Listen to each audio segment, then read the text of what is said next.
좋은 아침입니다.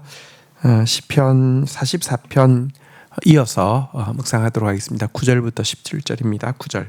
그러나 이제는 주께서 우리를 버려 욕을 당하게 하시고 우리 군대와 함께 나가지 아니하시나이다. 10절.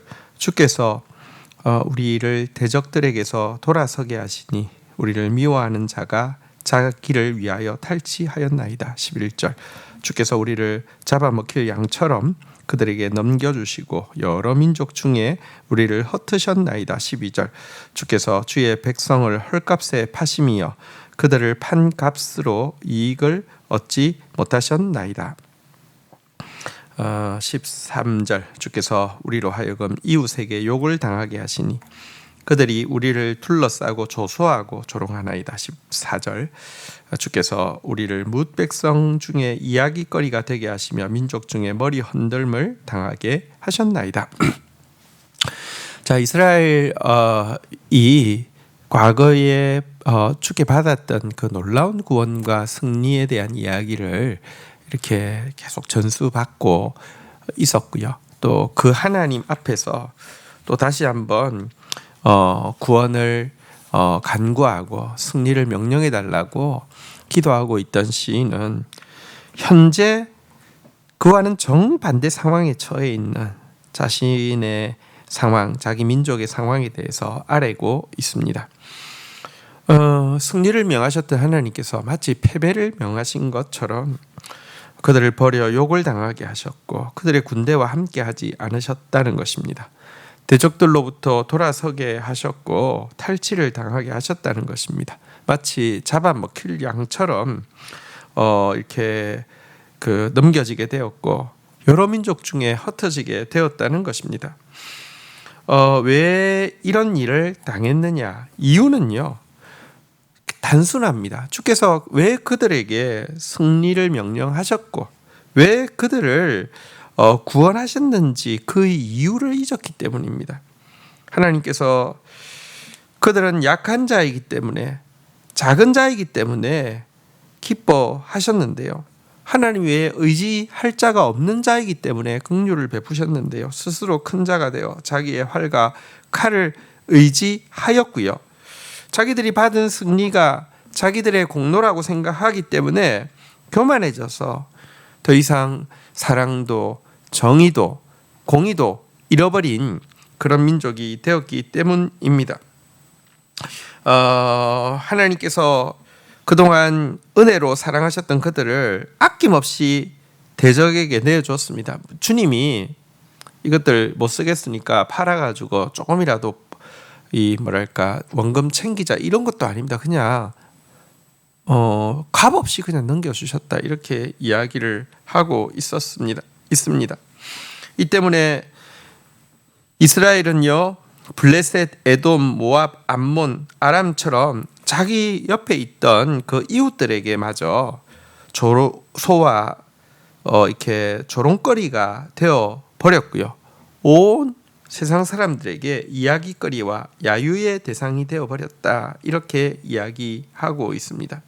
멸망은 큰 나라 아수르 또 바벨론에 의해서 당했지만 그들 주위에 있는 소국들도 이스라엘과 유다의 꼴을 보고 조롱할 수밖에 없는 사람들이 되었다 이렇게 이야기하고 있는 내용입니다. 여러분, 우리가 하나님으로부터 승리도 은혜로 얻은 것입니다. 그런데 그 말은요, 여러분, 이 패배와 수치도 여러분, 그러니까 은혜라는 게 자격 없이 그냥 받는 거잖아요. 마찬가지입니다. 이것도 여러분, 우리가 공로가 있어서 좋은 거 받았다고 하면 패배와 수치는 우리부터 멀 수 있다라고 이야기하겠지만 아무 자격 없이 받은 것입니다. 우리가 하나님께서 은혜를 베풀어 주신 이유를 잃어버린다고 하면 교만한 자가 되어지고요, 은혜롭지 못한 사람이 되어진다고 하면 여러분, 승리를 명하셨던 하나님께서는 패배를 명하실 거라는 사실을 꼭 기억해야 합니다. 자, 이런 상황에서 시인은 무엇이라고 고백하며 하나님 앞에 매달리고 있는지 한번 좀 보도록 하겠습니다. 15절입니다. 나의 능욕이 종일 내 앞에 있으며 수치가 내 얼굴을 덮었으니 16절 나를 비방하고 욕하는 소리 때문이요 나의 원수와 나의 복수자들 때문이니이다. 17절 이 모든 일이 우리에게 임하였으나 우리가 주를 잊지 아니하며 주의 언약을 어기지 아니하였나이다. 여러분, 지금 이들이 참 큰 수치와 패배 가운데 있지만 미래의 회복의 씨앗이 있느냐 없느냐가 중요합니다. 지금 이 찬양을 고백하고 있는 이 고라자손에게는 미래의 회복의 씨앗이 분명히 있음을 보게 됩니다. 캄캄한 밤의 시간에 하나님의 사람이 무엇을 해야 하는지를 이 고백은 잘 보여줍니다. 어떤 사람이 그루터기가 되고 어떤 사람이 미래의 희망이 되는지도 잘 보여줍니다. 먼저 이 시인은요, 자기 백성들이 지금 당하고 있는 이 같은 고통, 능욕, 수치, 비방, 모욕을요 전부 자기가 받고 있는 능욕, 수치, 비방, 모욕으로 다 흡수하고 있습니다. 이게 중요합니다. 많은 사람들은요 원수로부터 복수자로부터 사탄으로부터 여러분들 막 이렇게 수치와 모욕을 받고 있습니다. 징벌의 열매를 먹고 있습니다. 그렇지만 그게 얼마나 심각한 것인지 느끼지 못합니다. 하지만 이 시인은요, 사실은 이 시인은 아마 처음부터 끝까지 하나님 앞에서 어쨌든 경건하기 위해서 몸부림쳤을 터인데요. 백성들이 당하고 있는 능욕과 수치, 비방과 욕, 모욕 이런 것들도 다 자기의 것으로 받아들이고 있다는 거, 이거 굉장히 중요합니다. 징계 앞에서도 징계인 줄 모르면 회복이 어떻게 있겠습니까? 심각하게 이것이 죄의 결과임을 알고 하나님 앞에서 하나도 잊지 아니하고 종일 이것들이 내 앞에 있다 이렇게 고백하고 있는 자세가 중요합니다. 두 번째 중요한 자세는요, 이런 일들에도 불구하고 이런 능력과 수치와 비방과 욕에도 불구하고 주를 잊지 않고 주의 언약을 어기지 않았다고 고백하는 모습, 이것이 미래의 회복을 위한 씨앗이 되어집니다. 그는 말씀을 택하는 것이 생명의 길임을 알았습니다. 말씀을 사랑하고 청종하고 의지하는 것이 회복의 길임을 알고 있었던 것입니다. 하나님은 이런 사람을 찾고 있습니다. 바로 이런 사람을 통하여서 하나님은 그의 민족 가운데 다시 한번 일하시기를 원하십니다. 그래서 이런 사람을 하나님의 일에, 하나님의 생명수의 역사의 마중물처럼 여기시고 이들을 통하여서 일하시는 것입니다. 성경은 이렇게 이야기합니다.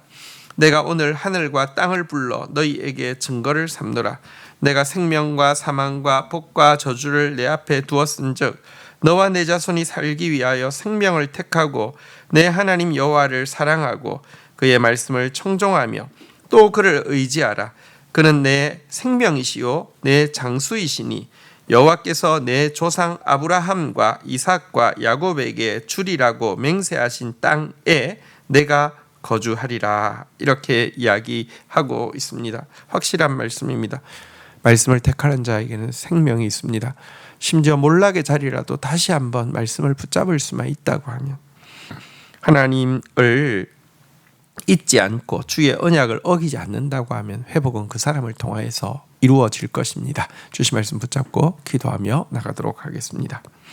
하나님 아버지, 은혜로 우리가 구원받았습니다. 우리가 약하기 때문에, 작기 때문에 사랑을 받았습니다. 승리를 얻었습니다.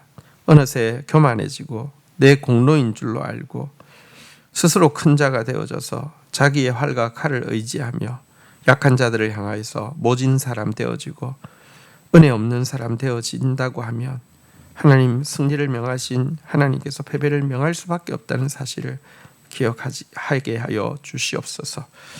하나님, 징계 가운데서도 그것을 아프게 생각하지 않는 사람, 또 종일 그 앞에서 자기를 돌아보지 않는 사람에게는 희망이 없음을 고백하게 됩니다. 또 진노를 통하여서라도 다시 한번 주를 잊지 않고 주의 언약을 어기지 않기 위해서 몸부림치는 자는 그로 말미암아 민족까지 회복되어진다고 또 약속하셨습니다.